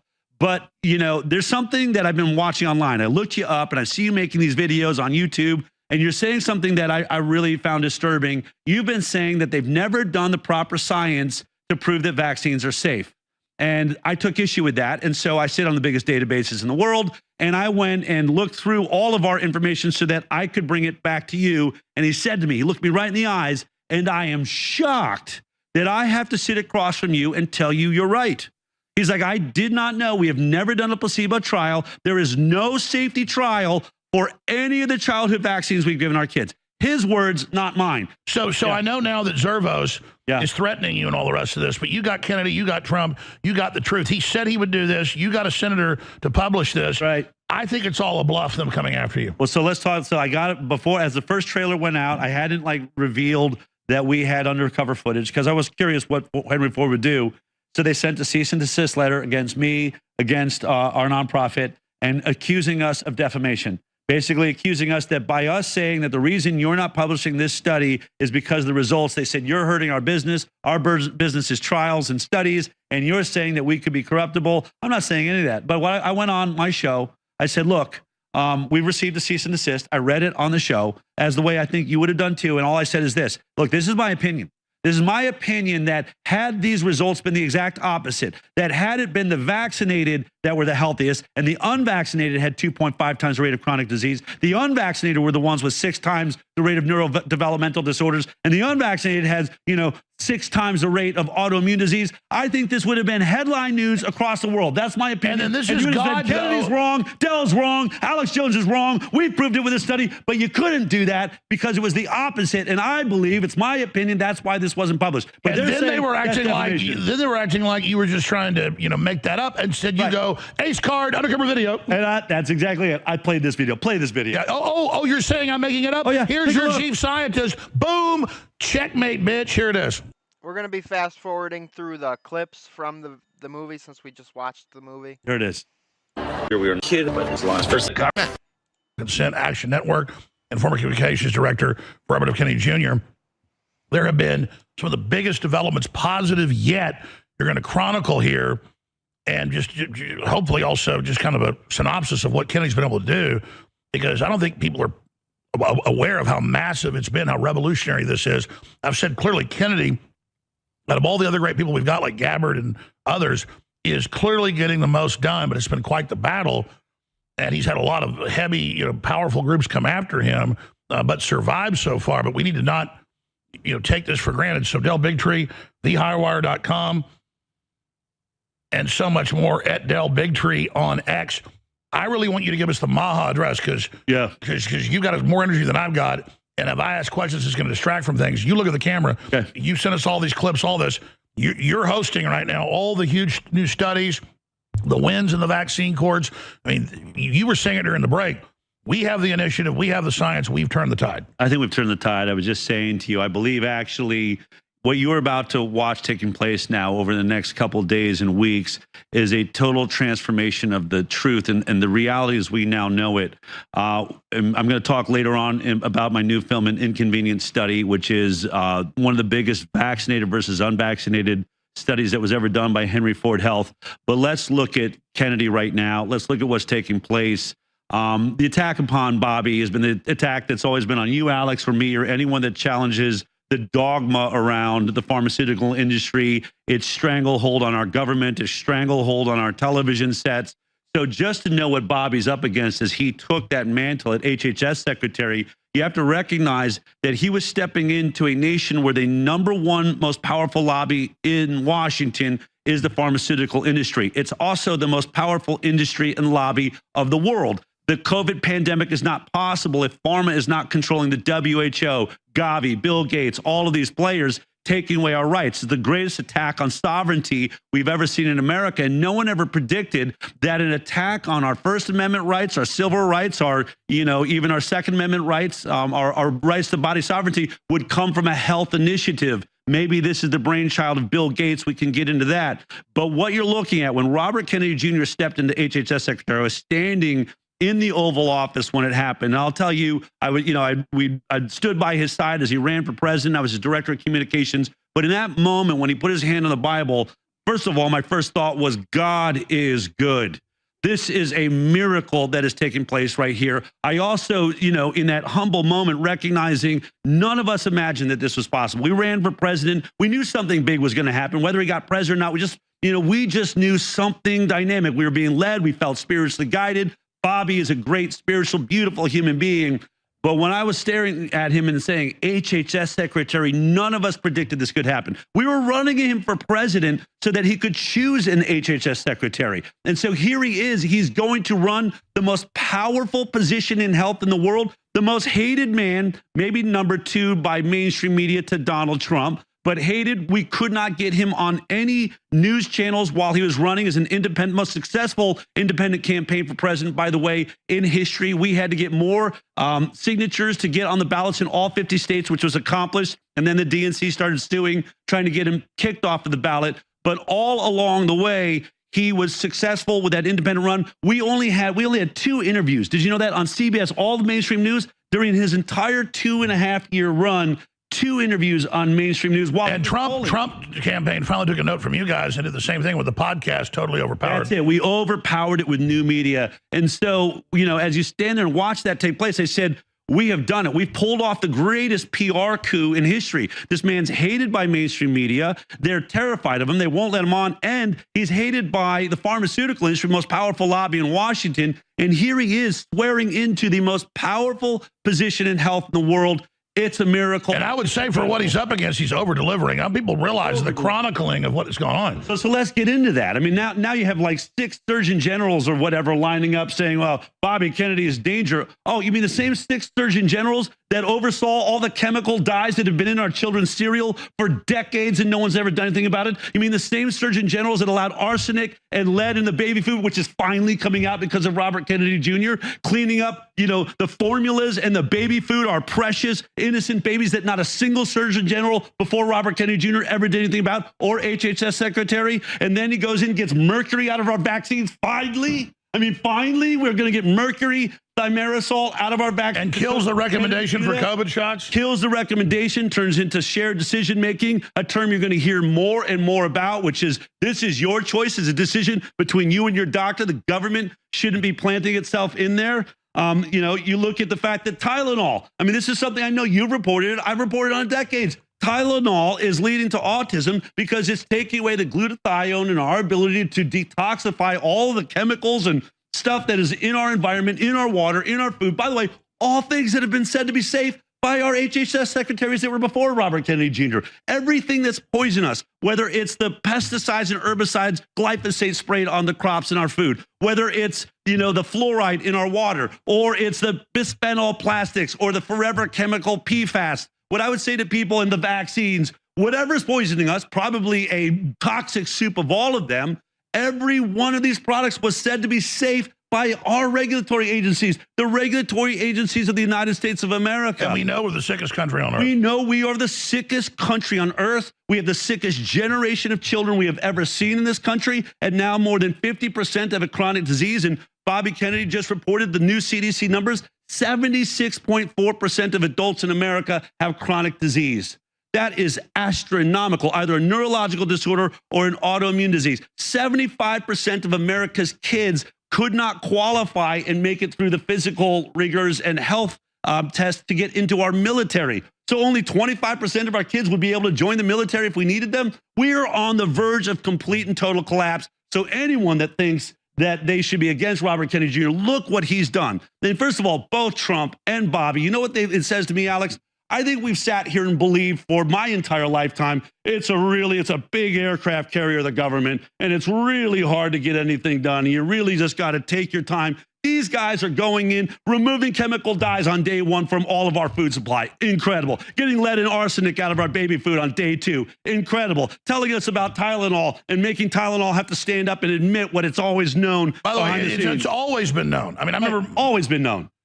You know, leucovorin, finally a drug being put out by the FDA, supported by the FDA, that is having really great effects in helping autistic kids. Explain that. Incredible. I mean, this drug looks like a miracle drug. Now, I've talked to enough parents of autism, and they'll say, look, if you've met one child with autism, you've met one child with autism. Not everything works for everybody, but incredible miracle results are going viral right now of people that are finally trying this drug with their kid, leucovorin, approved by Marty Makary. The FDA has now said this is a viable drug. So we're actually seeing treatments for autism. Oh, no, guys, nothing good's happening. No, don't vote. Stay home. It's all the same. You know, it's all the same. If Kamala wins, if Trump wins, it's all the same. Who cares? By the way, do you know what that means? What that means is a recognition by our health agency that autism can be cured, which means it's not genetic. This is one of the biggest things that people aren't paying attention to. Up until Robert Kennedy Jr., we're supposed to believe that every autistic child has always been here. It's a genetic thing that happens to some kids. And now, even though it's 1 in 12.5 in California boys, insane number, by the way, it's always been like that. There's nothing we can do. There's no environmental causes of it. Well, that's all come crashing down. And we know why it's boys. We've always known. Simply by saying there's a drug that can make it better means this thing can be cured. If it can be cured, you can't cure your DNA. You can't cure a genetic problem. You can cure. It shows it's environmental. Attack. It shows it's environmental, which a lot of people miss that headline. Well, for those that don't know, I mean, this was done, as you know, 40 years ago. Boys have a weaker blood-brain barrier than girls. Right. Tylenol basically dissolves the glutathione that does that, so everything else gets through. It's simple. It lowers your defenses, which you could say is an adjuvant or an accelerant for everything else bad. So boys are already... And the amount of people like I've talked to, even in the last few months since the whole Tylenol thing happened, like, you know, liberal family members and stuff who are, everything is so simplified. It's like, oh, they think that RFK Jr. said Tylenol causes autism. Like, you take Tylenol, you get autism, you know? Same thing with the circumcision thing. I mean, they laugh about it because that's how simple in their minds it is. They don't go and actually read the announcements from HHS. They don't actually look into it.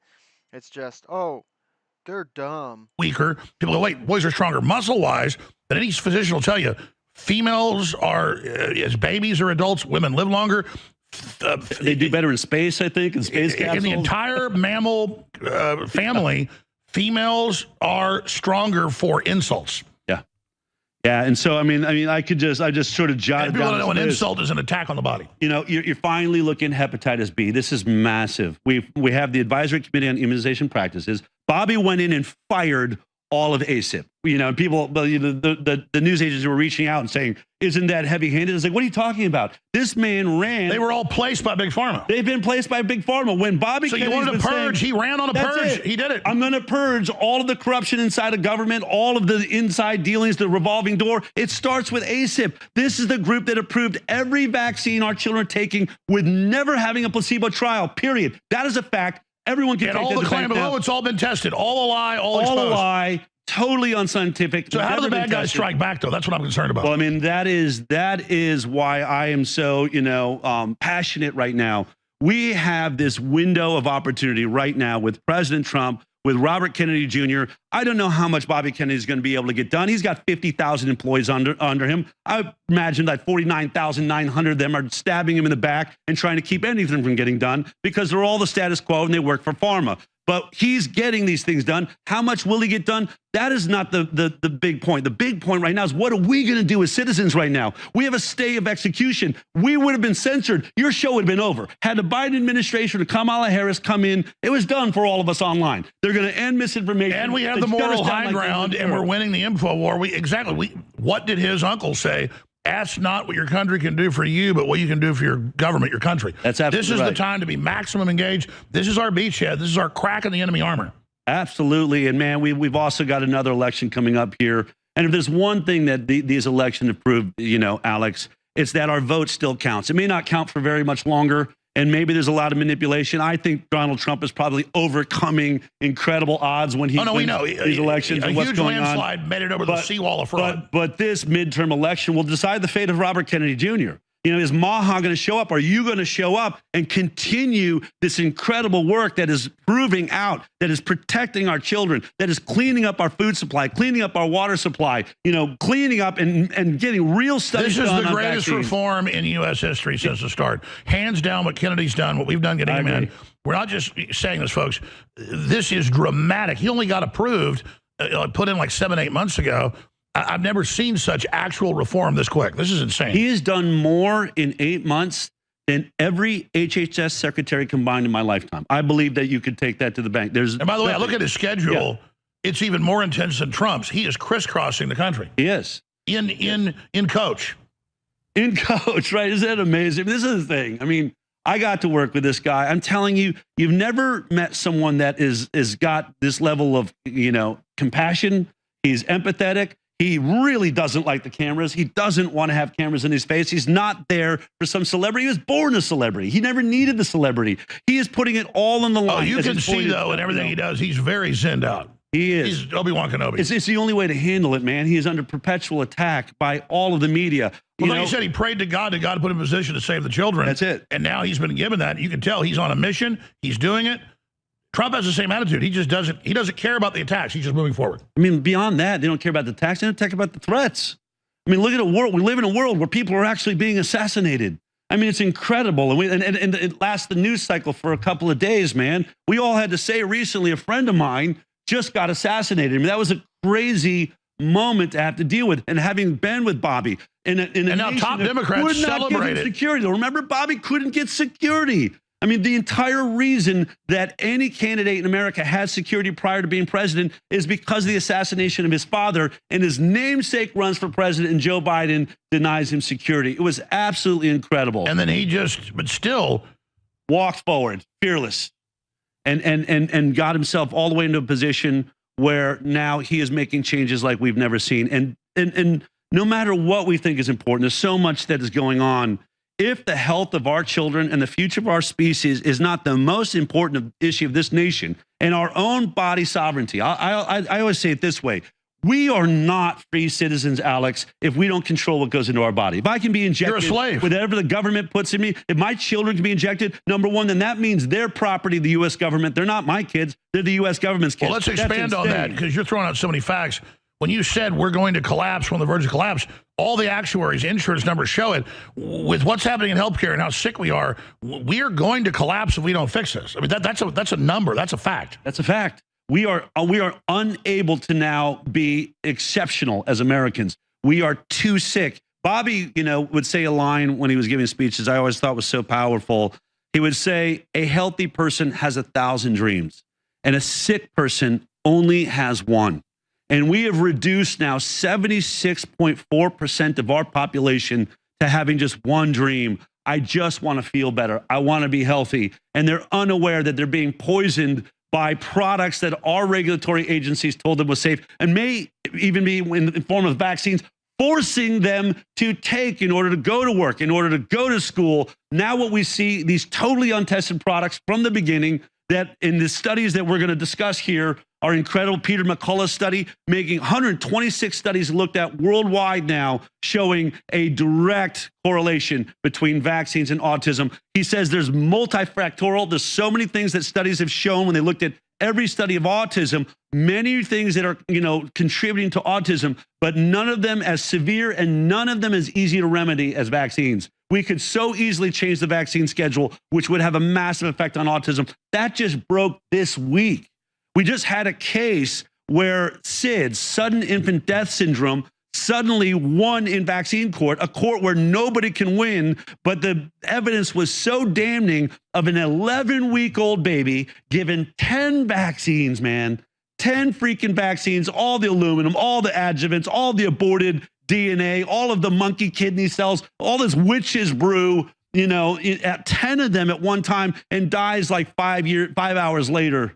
They finally won in court, which means vaccines can and do cause SIDS. You and I have known that forever. And look at Florida. At the same time, Florida is now looking to pass a law that as soon as a baby dies of SIDS, the coroner and the doctors and everyone involved have got to report what was the last vaccination they had. Can you believe that's not happening already? Let's explain. That's Australia crazy, dude. That's absolutely insane that we don't already have that. Decades ago found it was the shots. They put so many parents in prison when they give the newborn or the 8-month-old, whatever, the shot, it dies that night.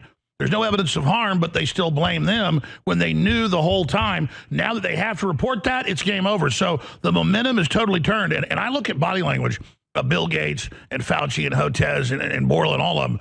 They look, from being totally arrogant, they look scared now. And that's good. They should be. They should be scared. And they're starting to backtrack. I mean, right? it's incredible I can even play this. I honestly, it's like, when I prepared to do this show, it's like, you're taking a risk, even showing whether it's this or whether it's the actual documentary, but it's just too important not to. Try to change the story that they've had going on here. And then, we haven't even gotten into gain of function. I really tried to tell all of you guys throughout the time that we've been doing this channel, like, it really does matter. It feels a lot of times like, oh, I'm just an individual person. What can I do? But, you know, what you say, even to the small group of people around you, it does have an impact. It has a ripple effect, and it really does matter. And what Rand Paul is doing in here, he's still hot on the trail. Tulsi Gabbard on, you know, Anthony Fauci. It's amazing when we still watch these videos of Anthony Fauci being paid by some set of morons that see this guy as a hero. We now recognize that this coronavirus escaped from a lab, and yet not a single mainstream news agency has asked the next obvious question. This is when you know you were living in a dystopian like, who nightmare. made it? And we knew who made it, and how do we know it was accidental? Exactly. And so, but you and I knew back 5 years ago at the time. We already knew then it came out. Correct. Because Danzig went on TV 3 months before and said, we're mixing viruses. Then they got the head of Pfizer mRNA, James O'Keefe, saying, oh, we've made a bunch of new gain of function. We got them on the shelf for a business. We're going to release them. I mean, why that? Indict that son of a bitch. Absolutely. These guys I mean, the footage, God's given us all the answers. People always say the devil's greatest trick was he doesn't exist. No, that's not true. I think it's the second biggest. It's the good doesn't exist. No, there are good people like Kennedy, you and I. Yeah. And we, all the black pillars that say, oh, it's not perfect, it's not happening fast enough, compared to the last. Alex thinks he's so clever with that line. He says it like all the time now. He thinks he's so clever. Last 30 years I've been involved in this, the decades you've been involved, are we not moving at light speed compared? I mean, dude, I imagine Bobby. It's like I threw him over a castle wall. I'm hearing shouts and screams. He's surrounded by vampires. He's slaying. He's trying to get shit done. And we're all going, man. We're charging into the goblin's nest. Why is it taking so long in there, Bobby? You know? And then meanwhile, we pick up over the parapet, there's like 100 dead vampires. Exactly. He's about 100 more coming at him, though. Exactly right. Well, I mean, I follow it every day, so I see what he's getting done. He's gotten more done than I thought he'd do in 4 years. And then that's just in actual action and policy. In the information war, we are beating the living snot out of them. Beating them to look, and I've said it from the beginning. People say, how are you so courageous, Del? Like, you know, how you standing your ground the way that you are. And I've always said it, you know, I'm just a journalist, man. I'm not a doctor. I'm not, and no medical degree that gets pointed out by every But you get to talk to all the scientists all day. But as soon as I got this hand, as soon as I did the investigation behind Vax, the movie that I made that took me out of CBS to make a documentary, I'm looking down at a royal flush, man. I don't care if Phil Ivey's across from me. I don't care if the Prince of Saudi Arabia is putting gold in the middle. At the end, we're going to lay down these cards, and I have a damn royal flush. I know it wins. I don't care who you are. And you've been saying that for 20 years. I've been saying that for 20 years. Here we are. Here we are. Hey, great job. Everyone's ending up. Let's come back. All right. Announcing, ladies and gentlemen, ultra method. No, this says every. Here he is, that normal instinct hype producer. He's seeing all this. It was starting to come out then, and then it all gets shut down. So he just boom leaves and goes and does this. And people say, "Why is he so excited? Why does he have so much energy? Why do I have?" People all the time say, "Are you on cocaine?" No, I'm actually an alcohol guy, and that's why I've stopped that, because I'm so hyped up. I've got to, you know, get myself down. Settle down. When you know they're killing people, and you've got friends and family and neighbors with these totally brain damaged children, and you see how sick the kids look in public, you see the numbers, and you see it being covered up, it's normal instinct to get upset and motivated and do something. That's how our ancestors were. And so America and the West has been asleep for decades. The awakening has really accelerated the last 5, 6, 7 years. Now it's going into just warp speed, but a good warp speed, not a bad warp speed. And the bad guys, they'll have a lot of tricks up their sleeves. So, Del Bigtree, you've got this new bombshell film, An Inconvenient Study. We can give people the websites. They can go there and see the full trailer. Free. No, they can see the whole movie, man. It's free. Give it to everyone you know. My nonprofit has already raised the funds to pay for it. So it's out now. It's out there. We're passing 25 million views right now, on our way to 100. I hope 1 billion people watch this. So where's the best place to find it? Aninconvenientstudy.com. It's sitting right there. You can watch the trailer. You can watch the film. And we got all those and then share it with your email list, text message. Share it with everybody. You can download it if you got to. Remember, listeners, you're informed. You're already, you know, you'll learn from the film. But I knew it was coming out and it was already out. I knew you were putting out for free. Congratulations for all your work. But the big equation is you. You decide if we continue to win the war. Share this movie. Yeah. So this is a huge story for those of you that have been looking at medical freedom for a long time. What you'll recognize is we've been asking for one thing. If vaccines are so great, why won't you just do a comparative study comparing the vaccinated to the unvaccinated, and then just look at the health outcomes? Who has more cancer? Who has more diabetes? Who has more lupus? Who has more multiple sclerosis? Who has more asthma that our kids are suffering from in incredible numbers? Who has more eczema and psoriasis and all the skin issues? Who has all the gut disease, the lupus, the Crohn's disease, all of these issues, who has more of it? Just look at these two groups and compare them. We've been asking for the CDC to do it forever. We've been asking NHS in England. So it just so happens, Alex, I was touring with Vax, the documentary that threw me in the middle of this vaccine, debate. And we were pulling up through Michigan. We've been on tour for a couple months. And someone called me and they said, Del, I know the head of infectious disease at Henry Ford Health, Dr. Marcus Zervos. Would you like to meet him? I said, well, of course, that'd be amazing. Henry Ford Health, by the way, is one of our biggest research institutes in the world, right up there with Cleveland Clinic and Mayo Clinic. And so I went to dinner and I sat down with this scientist named Dr. Marcus Zervos back in 2016. The first thing he said to me is, Del, I watched your film. It's very compelling. I want you to know I'm pro-vax, very pro-vaccine. I'm the reason they have a mandated vaccine program for everyone that works at Henry Ford Health. But, there's something that I've been watching online. I looked you up and I see you making these videos on YouTube and you're saying something that I really found disturbing. You've been saying that they've never done the proper science to prove that vaccines are safe.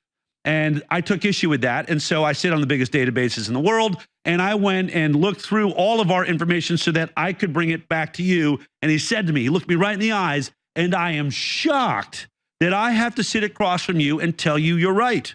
He's like, I did not know. We have never done a placebo trial. There is no safety trial for any of the childhood vaccines we've given our kids. His words, not mine. And then he said to me, but Del, look, to be clear, that doesn't mean vaccines aren't safe. It just means we can't say that they're safe. And I said, hey, Dr. Zervos, that's all I've ever said is you can't say they're safe. He's like, no, I've been watching. You've been very careful. All right. The main reason I wanted to play that clip here is because of all the things he was saying about RFK Jr. and Trump in the very beginning. So I'm just going to post the link to the full clip on Rumble if anybody wants to go and finish that. And we're going to wrap up the stream now. We'll be back a little bit later. I'm trying to decide if I want to do the storytime stream or just do a little bit of a video game streaming. But I wanted to keep this as its own individual show, all about the jibby jabs and whatnot. Thank y'all so much for being here. God bless. If you guys like the show, please consider supporting the show. All super chats can be sent in via Cash App, PayPal, and Venmo. Please like, share, leave comments after the video is done. And other than that, God bless.